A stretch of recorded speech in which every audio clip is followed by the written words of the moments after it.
जय श्री कृष्णा दोस्तों, स्वागत है आप सभी का मेरे चैनल में। दोस्तों आज फिर से हाजिर हूँ महाभारत के एक छोटे से प्रसंग को लेकर। प्रसंग बहुत ही इंटरेस्टिंग है दोस्तों, इसलिए बने रहें इस वीडियो के लास्ट तक। अगर दोस्तों आपने इस चैनल को अभी सब्सक्राइब नहीं करा है तो प्लीज़ इस चैनल को जाके सब्सक्राइब करें और बेल आइकन को भी प्रेस कर दें ताकि आने वाली मेरी हर वीडियो आप तक पहले पहुंचे। तो चलिए शुरू करते हैं। ये रोचक प्रसंग कौरवों से रिलेटेड है दोस्तों। कौरव और गांधारी की आज स्टोरी बताएंगे आपको कि कौरव कैसे पैदा हुए थे। ये तो सभी जानते होंगे कि कौरव 100 भाई थे, लेकिन वो पैदा कैसे हुए थे, कैसे उनका जन्म हुआ था, ये बातें सभी जानना चाहते होंगे। कौरव भाइयों की संख्या 100 थी। वे एक ही माँ से जन्मे थे। उनकी माँ गांधारी थी। गांधारी हस्तिनापुर के राजा धृतराष्ट्र की पत्नी थी। धृतराष्ट्र जन्म से ही अंधे थे दोस्तों, ये आप जानते होंगे। तो गांधारी ने भी उम्र भर अपनी आंखों को बंद रखा था। महाभारत ग्रंथ में उनके 100 पुत्रों के जन्म मरण की पूरी कहानियां हैं। महाभारत का महाविनाशकारी युद्ध कौरवों और पांडवों के बीच हुआ था, ये भी आपको पता ही होगा। कौरव पांडव वैसे एक ही कुल के थे और चाचा ताऊ की संतानें भी थे। इस भीषण युद्ध में कौरवों की बहन दुशाला के पति शिंद नरेश जयद्रथ समेत सभी कौरव भाई मारे गए थे और पांडवों की विजय हुई थी। कौरव भाइयों की संख्या 100 थी, वहीं 5 पांडव भाई थे। आज हम आपको यही बताएंगे दोस्तों कि एक माँ से कैसे 100 कौरवों का जन्म हुआ था। क्या किसी वरदान का प्रभाव था या फिर कुछ और था? ये एक रहस्यमय ही कहानी समझो दोस्तों इसको।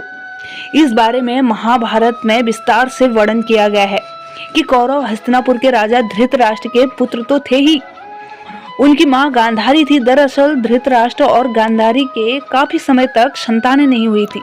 तब गांधारी ने ऋषि वेद व्यास जी का सत्कार कर उन्हें प्रसन्न किया।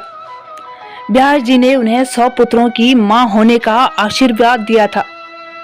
समय आने पर गांधारी को गर्व ठहरा।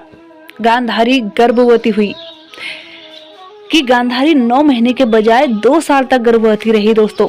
बाद में प्रसव के दौरान एक मांस का लोथड़ा हुआ, यानी एक मांस का टुकड़ा जन्मा 2 सालों के बाद, यानी गांधारी को एक भी संतान नहीं हुई। इससे वह घबरा गई। धृतराष्ट्र भी काफी घबरा गए। ये देखकर 2 साल तक गर्भ ठहरा, उसके बाद एक मांस का टुकड़ा हुआ। तब फिर व्यास जी को फिर से बुलाया गया। व्यास जी ने कहा कि चिंता न करें, आपके पुत्र अवश्य ही होंगे।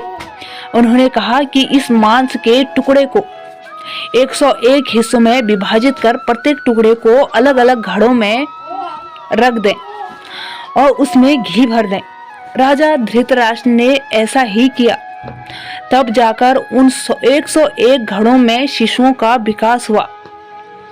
सबसे पहले दुर्योधन का जन्म हुआ था, उसके बाद दुशासन का जन्म। धीरे धीरे इसी तरह उन सभी घड़ों से जो बच्चे निकले उन्हें ही कौरव कहा गया। कुल 101 घड़ों में से 100 बच्चे हुए। वहीं 101 घड़ों में से एक बच्ची भी हुई थी दोस्तों, जिसका नाम दुशाला रखा गया। दुशाला 100 कौरवों की अकेली बहन थी। इस प्रकार गांधारी से 100 कौरवों समेत एक कन्या का जन्म हुआ था।